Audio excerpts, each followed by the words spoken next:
Welcome to Truth Be Told. I am your host, Pierre Kasongo. Today, I am honored to have another of my great guests in town. He is born and raised in Edmonton, and he has always had a passion for photography. He started learning about the art of photography in high school using a black and white film camera and developing his own pictures. He has completed additional training through McEwen University's professional photography continuing educational program.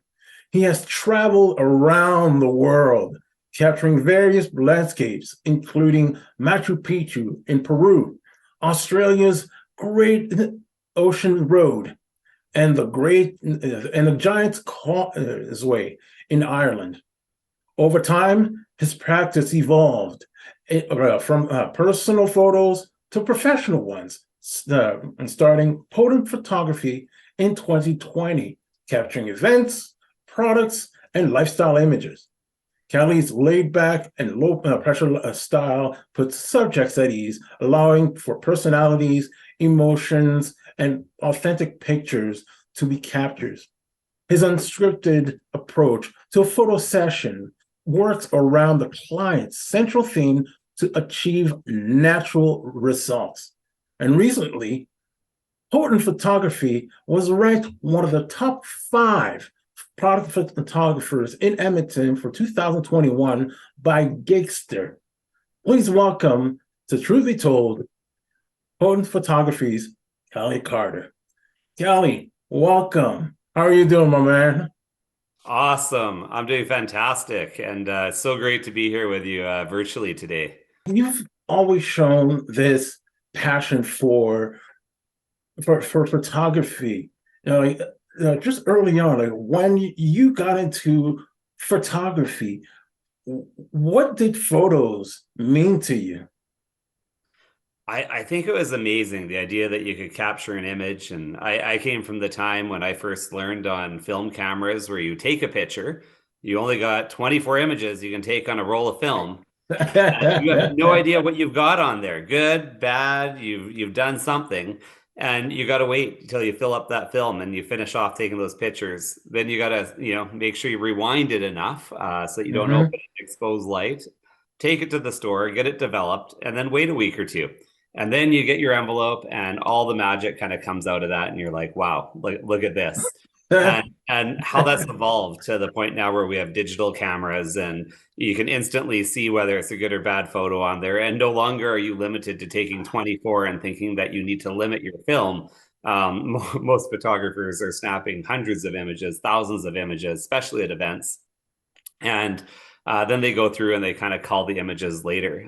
But if you think back to kind of when it first started or when I first started with it, you were very selective of what you took a picture of because Mhm. you only had 24 on that roll, and you wanted to make sure you got your best bang for your dollar every time you took a photo. So Oh my God, you and I are both dinosaurs, and where we see the pictures because we're both of those eras that where we both on that same term. It's just like, okay, 24 pictures. You better make sure you get that photo right, and it has to be a significant one. Not to mention, for some of the people that are going like, wait, you have to wait like a week to get your pictures back? Like, remember when you'd have to go to those either those like those supermarkets and there'd be those like the photo developing labs. yeah. No, a whole different world, right? And but that I think that was a good kind of inspirational point for it because it was just really neat what you could get, and that idea of a memory, right? Having a memory from a moment that happened that you wanted to capture and you keep. And back then people had photo albums. You would go to your parents' basement, you'd open up the Hmm. album, and you'd look at pictures of you as a baby and growing up, and birthday parties and Christmas and all the special events and memories that you have. And now, many kids, many families are that they don't have those printed albums anymore in their houses. They're all digital albums, they're Facebook albums, they're on Mm. Instagram. And while we're sharing these photos sometimes live with the world, these platforms and that don't always exist forever. Yeah. And the digital images, sometimes there's issues where a hard drive gets corrupted or they lose it. So again, that backup is really important. Uh-huh. But the importance for kids, and I have some children as well. And when we had a lot of digital images that we kept previously, and all of a sudden, my kids started wanting to see pictures. And so we had some photo albums that we printed off and made, and the joy and excitement that was in their face when they look back at something that happened last year or 2 years ago. And it was amazing. And it was kind of like a storybook to them where, sometimes at bedtime it'd be like, oh, I just want the photo album. I just want to go back and look at these pictures and kind of relive that moment that happened for them. And that to me is just the importance of it, but also a bit of that joy of photography and the value that it has that really lasts a lifetime for so many people. The funny thing is, my brother and I, we were talking about pictures sometimes. He mentioned how he likes pictures that are natural and not the ones where everyone that are always the Colgate kind of smile, like always smile, just always smile like the camera. The ones where it's spontaneous, just capture people in their just in their natural moment. You have that ability and that passion for that too. That's really, I guess, my style, right? If I go back to like, when I got married or had to do professional photos and get them done, most awkward experience ever. And I think so many people find this awkward.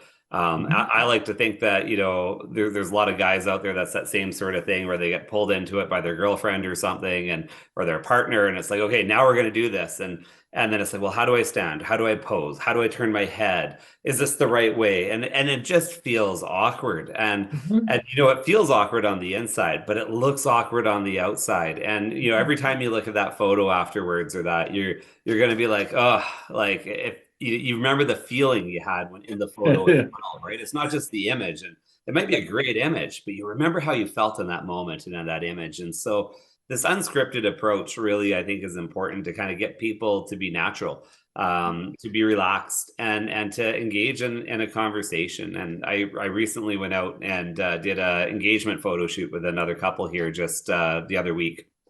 And when we went out with them, and they'd just done one with another photographer as well, probably 3 weeks before they met up with me. And you could tell the kind of sense of nervousness and the is my hand in the right spot, and am I standing okay? And I told them just throw that all out the window. What I want you to do is just be yourselves around each other. I want you to interact with each other the way you would normally interact. And we're gonna go for a walk, and I always find that's a good starting point. One, nature just puts people at ease, but two, we went for this walk and we started capturing these amazing images of them out on the walk. And some was coming over a hill and a path, and they started to kind of walk down, and we got it right at the right moment, that with the snow and the path and kind of where they were. And I could just put a little bit of light on the path as they were kind of walking. It's like, this is their future, this is where they're going. And they loved that. They thought that was amazing. Another one, we ended up capturing again with them walking, is I got this moment where they're holding hands and they're talking to each other and they're kind of looking at each other, and you get this connection that exists there. And again, just really natural, relaxed photos. And then the third one that I could say is one where I said, you know what, we're just going to play. Like, I just want to play. I want to see what we can do with this. And I'm always about playing with different things. And so we had That's amazing. some lights with us that day. It was just after sunset. And so it's starting to get a little bit dark. And I knew we were going to be at a race for time with the light. And so I thought, you know what, I'll bring these lights. We'll just kind of see what happens. And so I set up a couple, just strobe lights or that off camera flashes. And just said, hey, we just kind of stand here and I'm just going to get a couple photos here and just see if this works or not, right? One of the best times to get photos, because again, they're not thinking about the camera. And so I snap a couple photos of that, and they turned out just spectacular. and you see the light and you see the lines and the shadows and just how it all was. So afterwards, I loaded them up on my computer with that and kind of showed them some of the shots that we had and picked out a couple that they wanted to use for a save the date card that they wanted to get out here, ideally before Christmas. And so we picked it, did a quick edit and that with it, and they were just shocked. One, just how natural and great the photos were, and like, this is amazing. And then the second piece was the idea and like how much impact editing has of a photo afterwards. And that there's a lot of things you can do, and you can take out that extra person that's on the path behind them, or different things like that that just really enhance the image and the shot. And they were so impressed by the end of it with their final product and what they had. And to me, that's a job well done. They weren't stressed, they were relaxed, they were excited about what they got at the end. And when they look at that picture later, it's going to be a fantastic memory for the two of them. I actually can kind of relate, because we actually even did a photo shoot a few months ago, and during the photo shoot, we were even having a conversation just about each other, just about just general things in life, even with pictures, and we were bringing out technique that were in the movies by Martin Scorsese. You know how he uses, how in certain like pivotal moments in the movies, Goodfellas or Casino, he uses stills to show a pivotal point in a character's moment. Like it, rather than like something's about to change in a character, or this is a pretty critical moment of the plot, it goes into freeze frame. For example, like in Casino, when Robert De Niro's character is falling in love with Sharon Stone, it's a freeze frame, and it shows Sharon Stone looking absolutely beautiful in that dress at the casino table. It's almost like, yeah, there's that picture right there. It's that perfect shot. And that's an example of how pictures matter. And we were even going into analysis of, like that's almost like a photographer's like state of mind. Yeah, there's so much that can kind of be done with that. And hopefully you felt good. Like Sharon Stone there while we're out there taking photos, walking around or that. But the images that we got were amazing. Like you went and you were relaxed, and we got you smiling, we got you laughing. I don't think I got any of you crying, but definitely reaction and that emotion right there. No. Like, we got that. We captured that, and there's so many emotions when I could go through afterwards and pick from what photos are going to look best for you, and knowing your purpose and your need for them, but also knowing that we had some fun along the way as we went through it. And you have to have those good photos, that sometimes there's bad photos, and then there's emotional photos, and it all comes down to what you're shooting, right? A wedding, for example, you're like a photojournalist while you're there, and you need to get those classy photos of glamour and elegance and everything that's kind of attached to that. But then you also need those photos of just raw emotion and the tears when they happen and when they come. And I know the last wedding I photographed, that was one thing that me and the bride and bridesmaids had talked about. That was, don't be afraid to get those photos of us in that raw state. And it was actually one of the things they wanted. And they're like, we're going to cry. We know we're going to cry. And then the group, you know what? I'm going to cry too. And I was like, great. I'm going to get photos of all of you crying at this wedding. Yeah. And I did. And again, amazing experience, but just relaxed, natural, and authentic photos that they can look back on, they can be proud of, and they can hopefully feel that it was a good experience while they were there and what they had as a final product. Yeah, again, that you bring up that, or that authenticity in pictures, like it's bringing out like it's raw honesty, like this whole broad spectrum of emotions in people in your pictures. Like I love that, because that like you said earlier, the pictures also tell us they tell a story. Absolutely. And more importantly, they tell your story, right? It's not Yeah. the story of the person taking the photo, it's the story of the person living the photo. And Hmm. that's why you Yeah. can look at photos so many times afterwards, and it won't have the same meaning to someone looking from the outside as it does to the person that, was in the photo or in that moment, that lived that moment, and captured it. But then there's some photos that, yeah, everyone can look at and be like, wow, that is you, right? Like that image really captures you. And when you get those moments, that, like, as a photographer, those are the best compliments you can get, because then you've captured the real, raw, original person, right? Oh, And it's not a copy. It's not a staged yeah. episode. That's what it is. I've actually even showed my mother the pictures that we took, and she actually had that reaction where she was like, "Oh yeah, that's you right there." Like there's you actually just kind of looking where it's almost like you're pondering into the future. Like, oh, I really love that picture. And it was actually the one where it was the where I was in a suit looking away, and that was a shot where she absolutely loved. You know, Yeah. she loved all those the pictures. She's really thought that you were did an amazing job. But the one that really jumped at her, that was just like the one in the suit where I was looking away. Yeah. And also there was one where I was looking at that pond, and then you did the when where it was in black and white. Yeah. That one was a whoa. No, there's some fantastic ones we got there. And even like the one where you're sitting at the picnic table, and I Hmm. had you talking just like you're talking on your podcast here, that, and you got your microphone in front of you, and I'm kind of off in the distance, and I get this photo, and Yeah. it's just like the sliver of lights kind of coming in through the trees.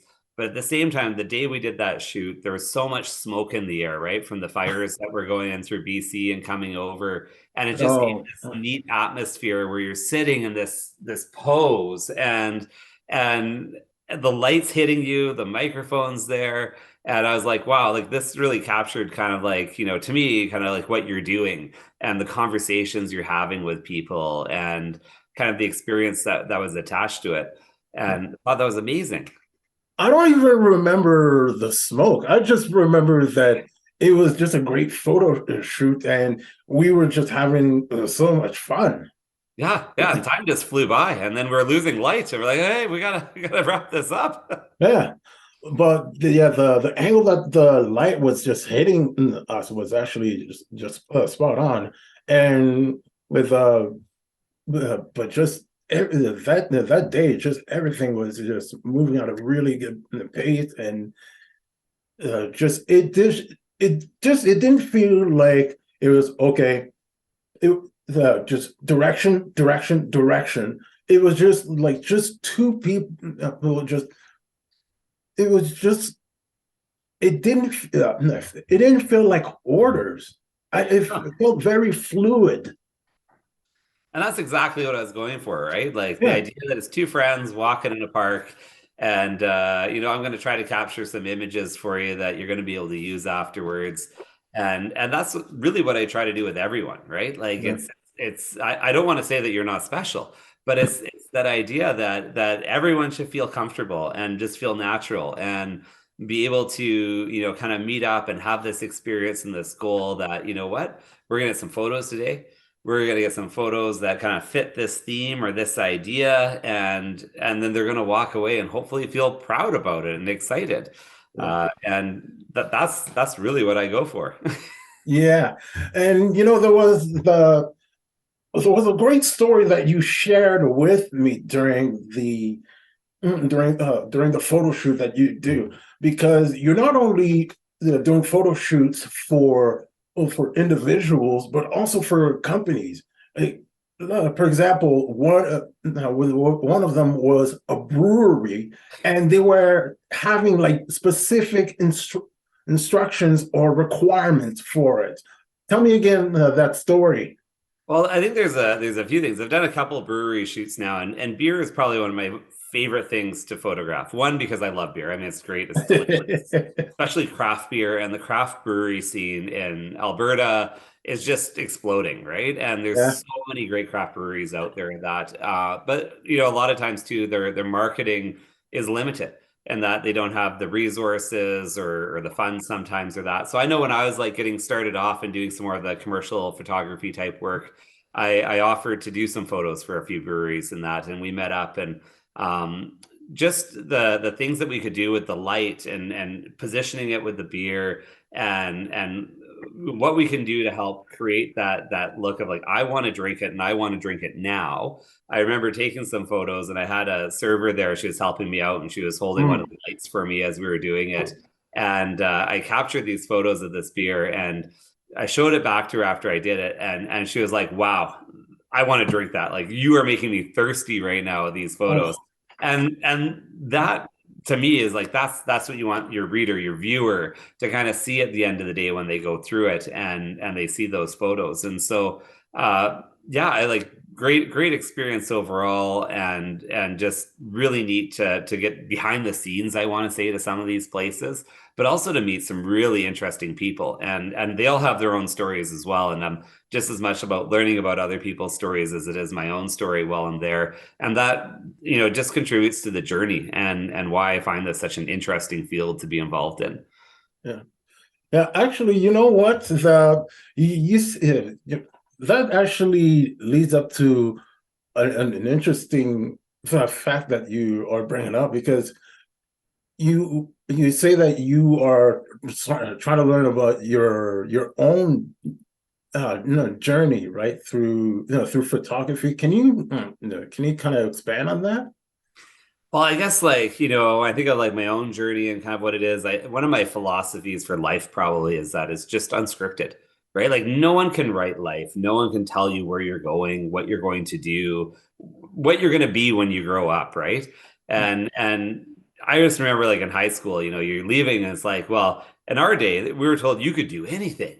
And so you left there kind of thinking, I can do anything, but I don't know what I want to do. And then you exams that are kind of like, yeah, I call them exams. Assessments probably is more the right word, Mhm. where you're filling out these forms and it's like you're going to be best at these types of careers or things that are there. Mhm. You look at the list afterwards and you're comparing it with your friends and it's like, well, why'd you get this and why'd I get that? And but we Uh-huh. could do anything. And so it kind of goes back to the idea. It doesn't matter what any of those assessments said or things said, what people have said about you in your past. You really truly can do anything you want and you can live this life as long as you're kind of true to yourself and kind of who you want to be. And I think that's the most important thing is you identify kind of your core elements to your own self and what makes you feel good. And then you hold yourself true to those as you kind of work through life. Yeah. And as long as you do that, everything you look back on, you'll be proud of and you'll be excited. And you'll think, wow, that was a great memory. But I think the most important thing is to go into it knowing it's not scripted. You don't know where the end is and you don't know where you're going. And I like those aspects of things. I think that brings that authenticity out of it and that we don't need to hide kind of who we are or like pretend to be someone that we're not just because we see it in society or we feel that needs to be portrayed upon us or this is how you should behave and that sort of stuff. It's those little moments where it's like you have Amen. an opportunity in front of you. And I do this traveling all the time. Like I love to travel. I love to see the world, but I'm big on that. I like to fly into somewhere or go somewhere, and I don't really have an exit plan. Other than like maybe it's a flight in from here and a flight out from over here, Mm. and they're two different cities. I don't know how I'm getting from one to the other. Mhm. And once I get to the first place, the path just kind of it starts to appear. You start talking to people, you experience things, you see things, and you say, "Oh, I want to go here," and then, "Oh, I want to go here." And you don't really live with regrets from missing something because you saw everything you wanted to see while you were there based off the experiences that you had, those lived experiences that kind of go with it. Mhm. so that's where I get really excited about that. And that's that whole idea of like, you can go in with a plan and it can be highly structured and organized that we're going to do this on day one and this on day two. And we got to see these 7 things on day three and 9 a.m. here, 10 a.m. here, 12 a.m. here. And as you run through that, it Yeah. adds stress to the experience. Everyone gets stressed because if the plan doesn't go as Oh, it don't adds these to it. aren't these vacations kind of just well, no, boring. Like there's like, okay, you got it right. I get you. No, I totally get you. Like that, those moments where you just add that spark there, where it's absolutely spontaneous. Like where it's all surprises. It's just beautiful because you don't know what to expect, and it's just amazing. And like you said, you don't know what's gonna happen. You don't know what you're missing. It's just beautiful. You're living the moment that you're in at the time, and I think that's the important piece of it. But that also helps me from a low stress aspect in kind of life and kind of what's there and what's needed. And so I think it's a good way to go. And then I think you got to be just natural as you go through life and be you, and you're not going to regret that kind of life, right? And so I look at that and I apply it to the photo sessions, that idea of this unscripted, natural you, that sort of thing. It's the whole idea of if it's too scripted, it gets stressful. And I mean, I've photographed weddings and that before that too. The Mhm. last one I went to, and it was interesting because it was in Cuba. And we went down to Cuba or that to do this, but the morning that we're leaving, Mhm. a hurricane had just hit. Oh This is only like no. about a month ago or so. And Oh. so we're on the plane. We know there's a hurricane that just went through there. The plane's been delayed, but we're flying in and we hear there's going to be no electricity or that when we get there, right? So Oh. kind of get in, land there. It's like, we get off the plane, we get through customs, we on the bus, we're going to the resort. And it was kind of like, the city's dark, right? The country's dark. And we're going out to the resort and don't worry, there'll be power out there. And we get into like that area. It's like, well, there's still no power. We get to the resort. Well, they got a backup generator for like the main building, but where most of the rooms and stuff where though there's no power out there. So we're giving little tea lights as we walk to our rooms and or candles, right? And so we ask, are there matches? And we got, oh no, no, no. Oh. So we're like, well, it's great to have a candle, but without a match, it's not a whole lot of help. And so, we kind of get, Oh my but God. basically survived like 3 days like this. And again, I'm Oh. there for a wedding, and the bride and groom is just kind of like, we know we're getting married.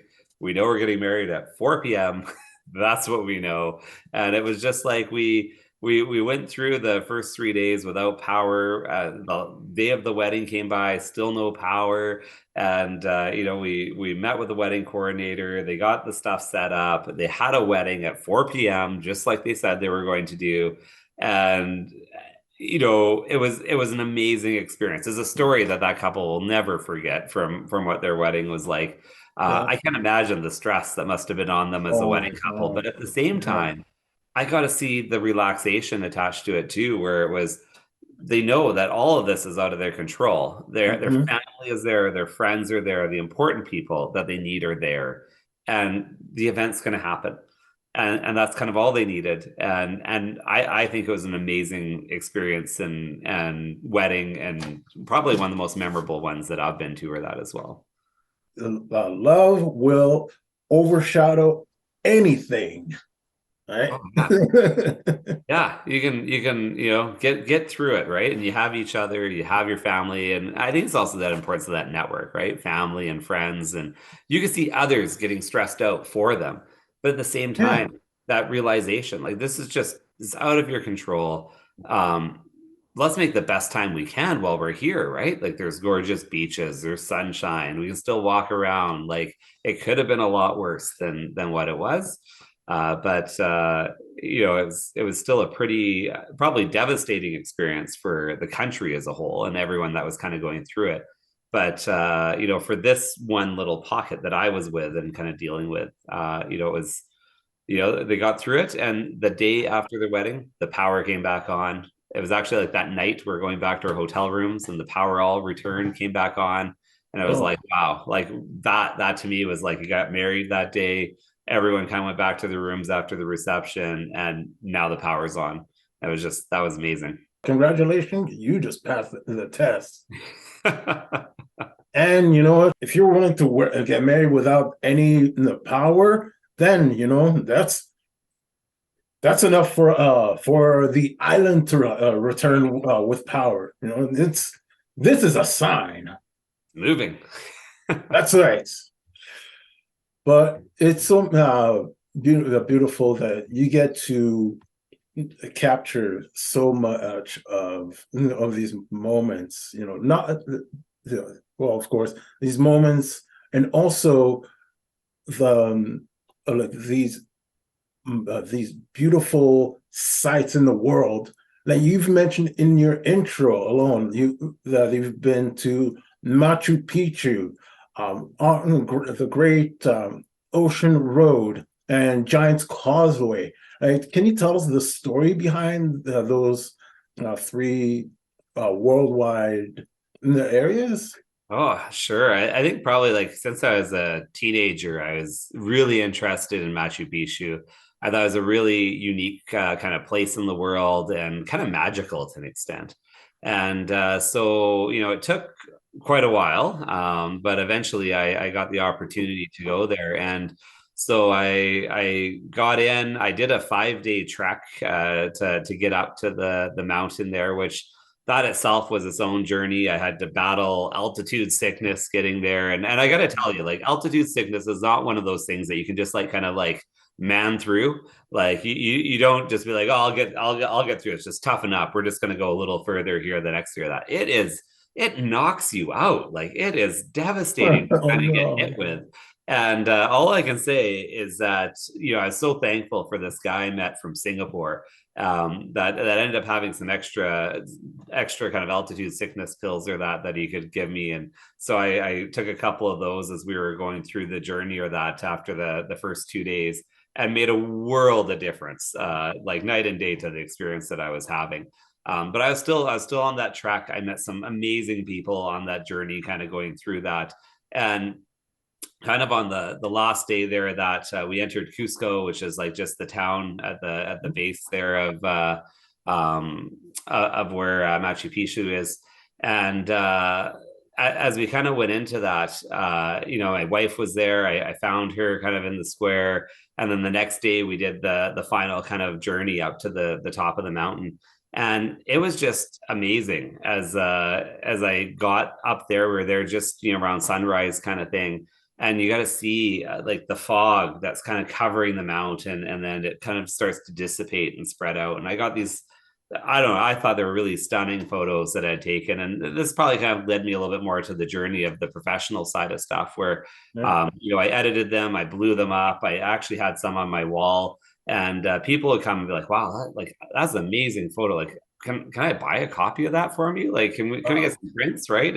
And there was that. And same trip, we'd stopped at another place. It's a desert oasis called Wakachina, and went there as well. And I got these amazing photos too of this oasis. The desert's kind of there in the hills, and people are sandboarding down the mountain, or the sand mountain kind of behind it. And it's just amazing sight, right? And so to me, like, they're locked in these experiences where I have stories that can go on and on about the journey and the adventure that attached to all these photos.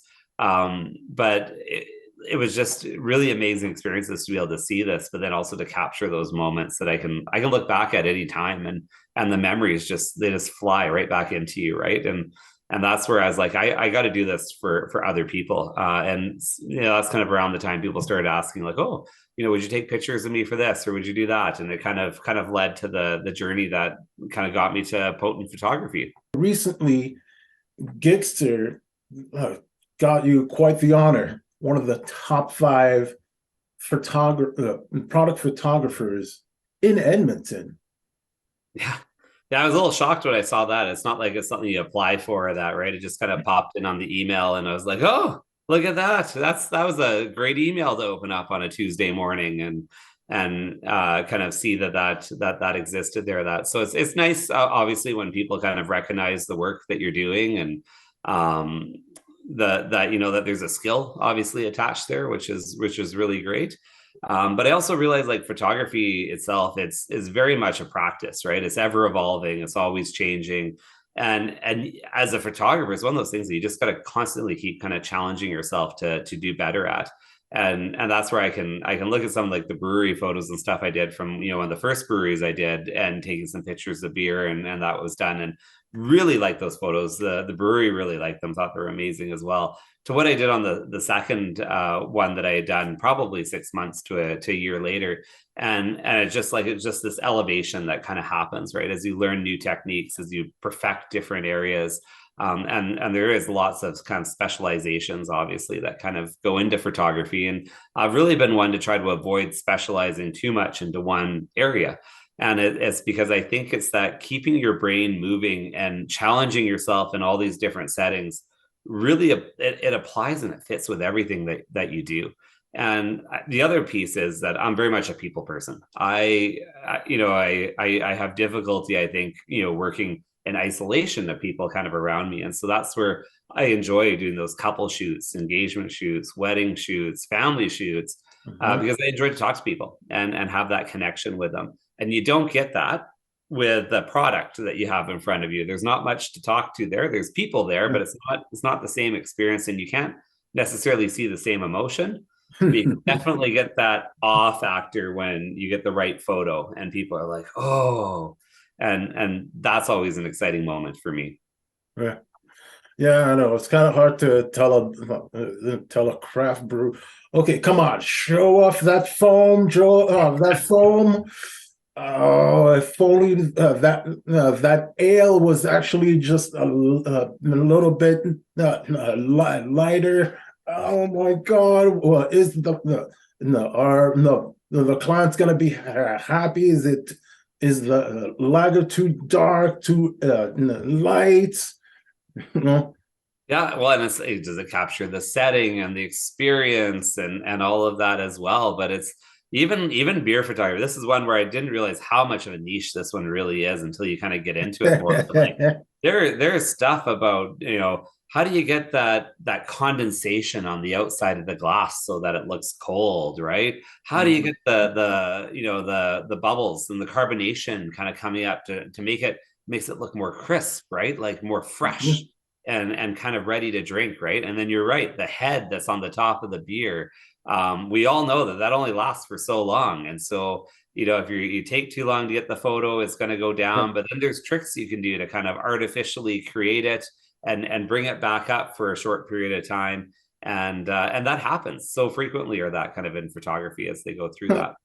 Is there like someone on set that just there to, like, all right, okay, pour. Oh, it fizzled out. Someone drink it.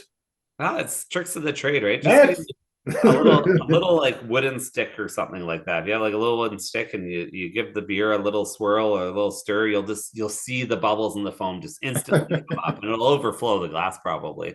And if you want a party trick on a friend or that, you just give them a wooden chopstick or that, and just tell them to give their beer like 2 or 3 swirls around, and then just watch it just come up and kind of overflow the glass a little bit as that happens. It's crazy how quick it happens. Yeah. But all of these, they kind of intertwine with all of this wisdom. It just kind of intertwines with just this idea that you have to be authentic and living your truth, and not be and just and live in the moment. I like that in the moment, and just seize opportunities. You are an opportunist too. Oh, totally. I think it's important. I go by kind of that idea of, genuine you and life, and like things I look at is, laugh, live, and play, right? You got to laugh the moments in life, and laughing's contagious. It brings happiness and joy to people around you. And no one really gets upset if they laugh too much at an event, right? Like it's one of those things that it really just, it makes people relaxed. It brings them out. You're smiling right now, right? It's like, yeah, Yes, of laughing. It's course. good, right? We got to have it. Living, right? You got to live the experience. You got to live the moment. You got to go out and say yes and do things, because those are experiences, whether they turn out to be good or bad. They're still a memory you're going to have, an experience you're going to talk about. And one kind of funny piece just on that component is I was with this group of youth once, and writing some sessions and stuff for them, and we had to get into this water that was really cold. Yeah. And so we're getting in, and it was just like, oh, this is going to be terrible. It's going to be terrible. It's going to be terrible. I'm like, it's these moments that are going to be the ones that you tell people about in the future, 10, 20 years down the road, when you're like, I went swimming in here. I did this, right? And they looked at me and then just kind of started laughing. I was like, you're right.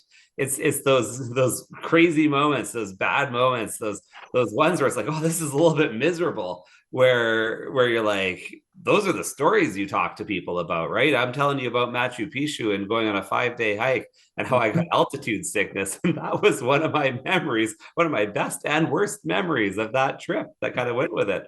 So it's like, you got to laugh, you got to live. And then you got to play, right? You got to take your passions and you got to experience those passions and grow them and develop. And, I'm one that always likes to learn, whether it's learning how to code a website, learning photography, to, just learning how to fix or build something, right? It's one of those things that you got to constantly keep feeding your brain. And it's amazing, how great life can be when you do all those things. I actually do have these 3 questions, though, that are all relate to all of that, because you have so much wisdom to share, and both up to 3 questions, 3 critical questions. The first one: what does living your truth mean to you? Oh, that's a good one. To live your truth, I think, means to live your life, like, that unscripted nature of don't go in thinking the end.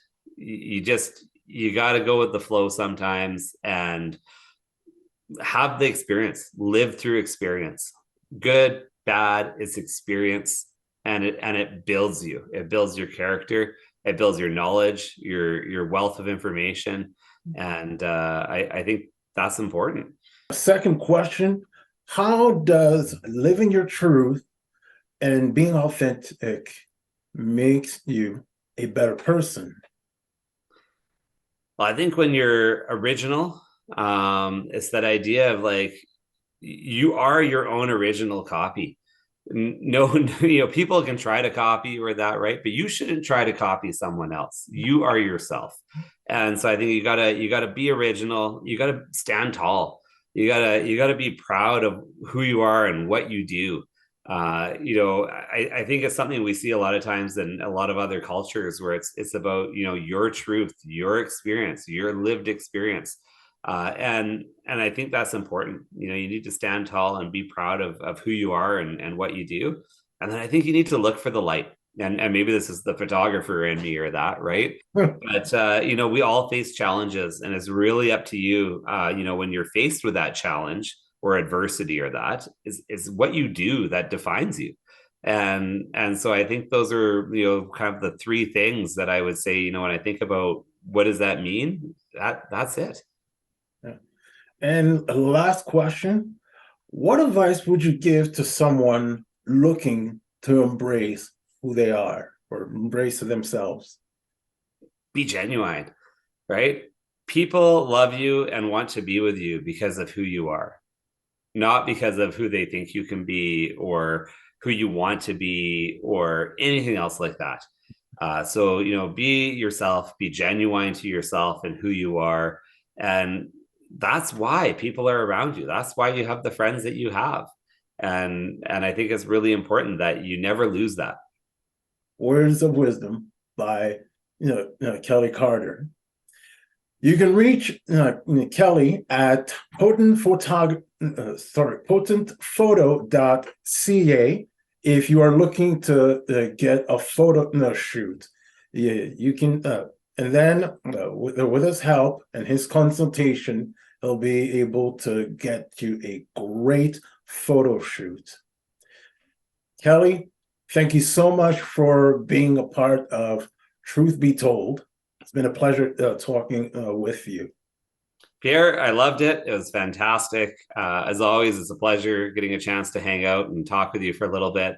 I don't know where the time goes when we get together, but I really enjoyed this. So thank you very much for having me. It's been a pleasure. And of course, thank you to the viewers, to you, my viewers, and to the listeners. And always remember to stay true. Thank you so much for watching. Make sure that you subscribe and like, and you'll keep up to date with the content on my channel.